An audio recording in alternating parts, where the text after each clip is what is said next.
दोस्तों जय श्री राम। भगवान श्री राम से आपके स्वास्थ्य के लिए कामना करते हैं, सभी स्वस्थ रहें, सभी धनवान बने। दोस्तों आज की जो हमारी मुख्य रेखा है वह वाहन रेखा है, क्योंकि आज के समय में ऐसा कोई भी अछूता नहीं है जिसके पास वाहन ना हो, और वाहन की हर किसी को आज आवश्यकता है। तो इसी के ऊपर जो है आज वीडियो हम बना रहे हैं। वाहन रेखा क्या क्या चमत्कार करती है और क्या नुकसान पहुंचाती है, किसको पूरी जिंदगी सुखी रखती है और किसको दुर्घटना से तोड़ देती है। बड़ी ही मुख्य आज वीडियो है, क्योंकि वाहन आज के समय में एक खास जरूरत बन गई है। बिना वाहन के किसी का भी कार्य नहीं चलता। थोड़ा सा दृष्टांत देना जरूरी है, क्योंकि रेखा तो बता दूंगा, 1 सेकंड 2 सेकंड 5 सेकंड मुश्किल लगेंगे, मगर फिर उसके पीछे की जो कहानियां हैं वो अधूरी रह जाएगी। ना ही रेखा बताएगा कोई फायदा है। मैंने रेखा बता दी, आप उसमें ही उलझे रहोगे, उसे देखते रहोगे, वो दिखाई देगी नहीं भी देगी, समझ में आएगी नहीं आएगी। इसलिए इस विषय पर बोलना जरूरी हो जाता है। आप सुखी कैसे रहेंगे वाहन लेकर, वाहन के प्रयोग से आप सुखी कैसे रहेंगे, आपका समय अच्छा कैसे कटेगा। क्योंकि ध्यान रखना, जितने भी आज के समय में दुर्घटनाएं हो रही हैं वो खतरनाक वाहन के चलाने से हो रही हैं, और ये तकदीर का भी खेल होता है।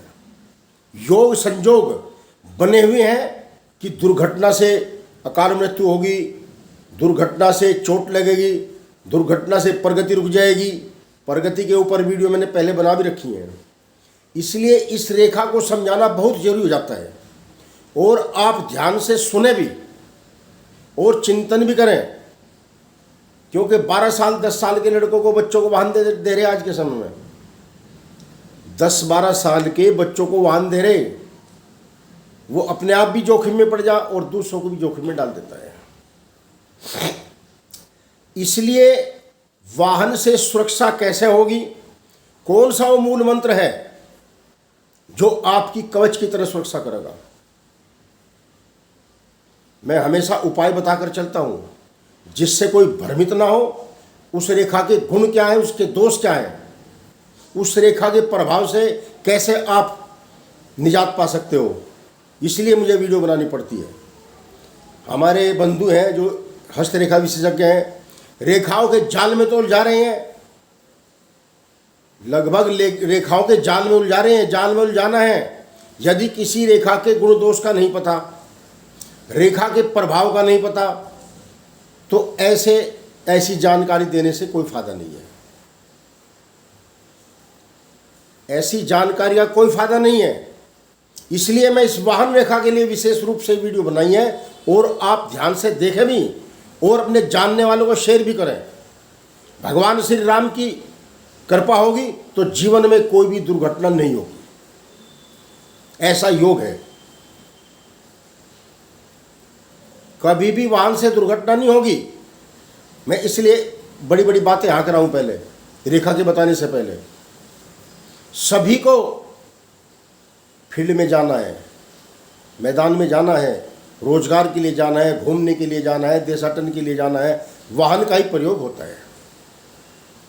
बिना वाहन के कोई नहीं जाएगा। तो कारण क्या बनते हैं, हम जल्दीबाजी में चलते हैं। जल्दीबाजी में चलते हैं, घर पर श्रृंगार करने में समय लग जाएगा, कपड़ों का चयन करने में समय लग जाएगा, वीडियो देखने में समय बर्बाद हो जाएगा। परंतु जब हम चलते हैं तो जल्दीबाजी हमारे सर पर सवार हो जाती है। दूसरी बात, मैंने पहले भी अपनी वीडियो में बताया था, अपने बुजुर्गों से पूछो, दिशाशूल होते हैं। दिशाशूल, इसके ऊपर मैंने बहुत समझा था, नहीं जाने कौन सी वीडियो थी। तो यदि आपको लंबी यात्रा करनी है, देशाटन के लिए बाहर जाना है, विदेश यात्रा करनी है, या स्टेट से कहीं बाहर जाना है, तो किसी अच्छे पंडित से पूछकर, या आजकल तो कालचक्र सबके घर में टंगे हुए हैं, उन पर सब लिखा गया है कि किस समय कौन सी दिशा में दिशाशूल है, उस दिन उस दिशा की यात्रा ना करें। जान है तो जान है, जान है तो जान है।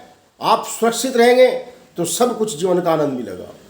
ऐसे ऐसे घर बर्बाद हो रहे कि पूछो मत, दुर्घटनाओं के कारण।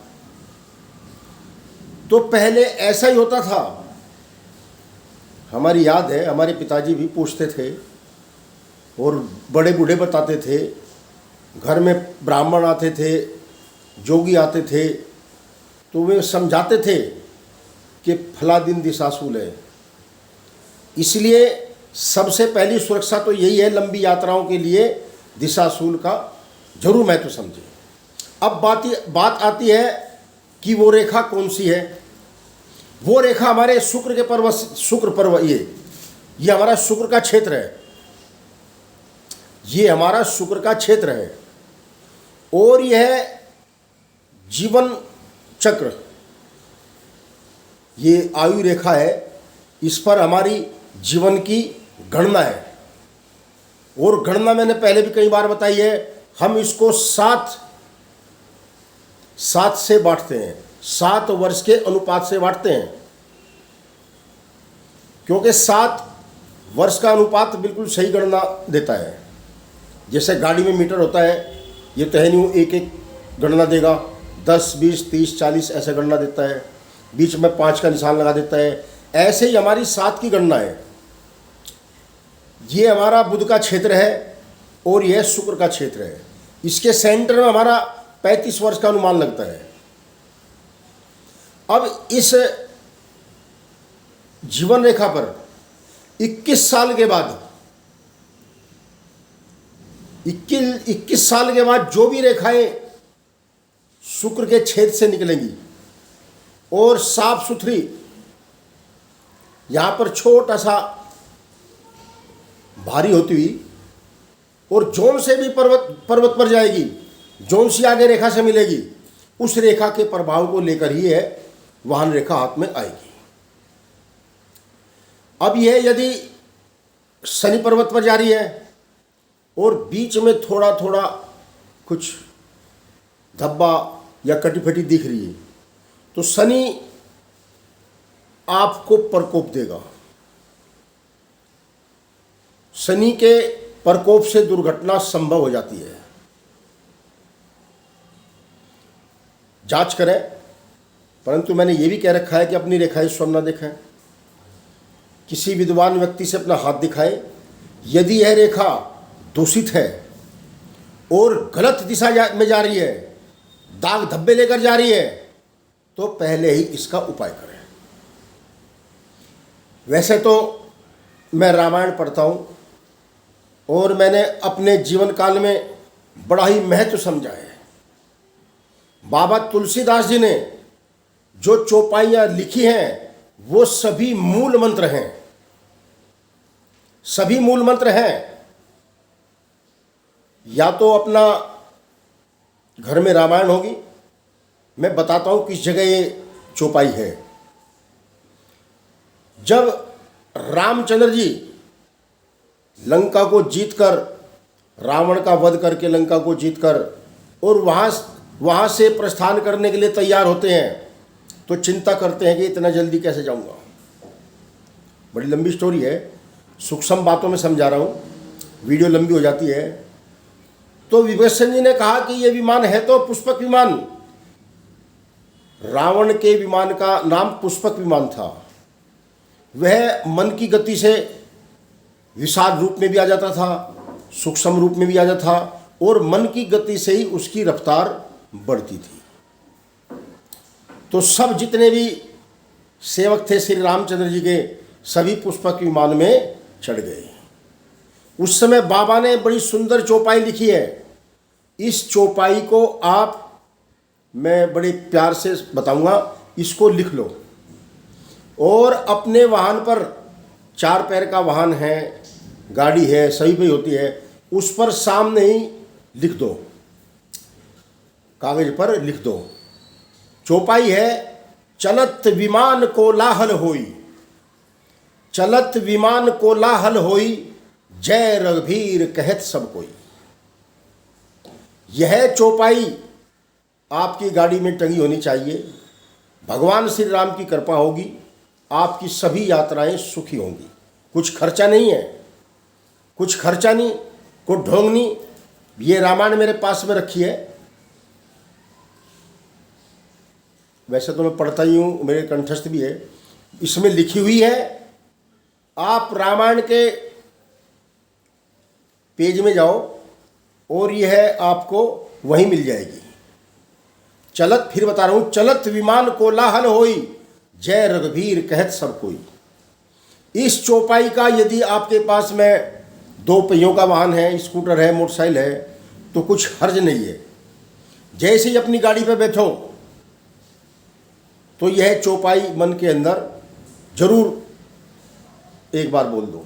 भगवान श्री राम का नाम लेकर यह चौपाई जरूर बोल दो।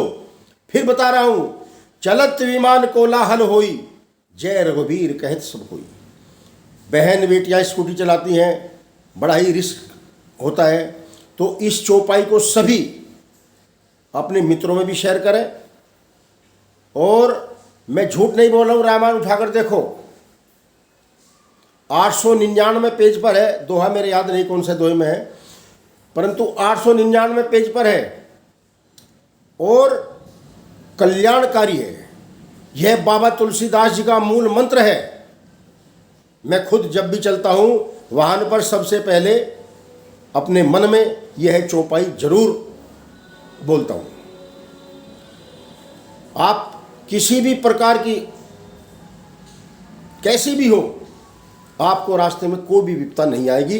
आप सुरक्षित अपने घर वापस आओगे। जय श्री राम, मेरा पूरा विश्वास है। तो ये वाहन रेखा है जिसके ऊपर इतना दृष्टांत दिया गया है, क्योंकि बहुत काम की बात है आज के समय में। बच्चे, नौजवान साथी, हमारी बहन बेटियां सभी वाहन चला रहे हैं। भगवान सभी को सुरक्षित रखे। ऐसे ऐसे कांड हो रहे हैं, बड़ा हृदय पे दुख पहुंचता है। तो भगवान श्री राम के माध्यम से कह रहा हूं, आप यदि यह चौपाई अपनी गाड़ी में, अपने स्कूटर पे, मोटरसाइकिल पर बैठते हुए, गद्दी पे, सीट पे बैठने से पहले चौपाई का जरूर मन में गुणगान करें, तो आपकी यात्रा सफल होगी। और ये जो रेखाएं हैं, वाहन रेखाएं, ये अपने आप, जिसकी कटी-पिटी भी है, दूषित भी है, वह ठीक हो जाएगी। सुकून के साथ वाहन चलाएं। आपको जल्दी करनी है तो घर में तैयार होने में जल्दी करें, खाना पैक करवाने में जल्दी करें, अपना डिजाइन बनाने में जल्दी करें, परंतु वाहन चलाते हुए जल्दी ना करें। घर में आपके परिवार है। आज के टाइम में परिवार बड़े नहीं हैं, ले देकर 1 तो 2 तो बाल बच्चे हैं। इसलिए सुरक्षा की भावना से आप जो है वाहन चलाएं। भगवान श्री राम की कृपा होगी, आपको कभी भी दुर्घटना का मुंह नहीं देखना पड़ेगा। जय श्री राम। वीडियो लंबी बन गई, परंतु रेखा छोटी थी। इसका विस्तार बताना, इससे बचाव बताना जरूरी हो जाता है। आज की वीडियो इतनी है। जय श्री राम।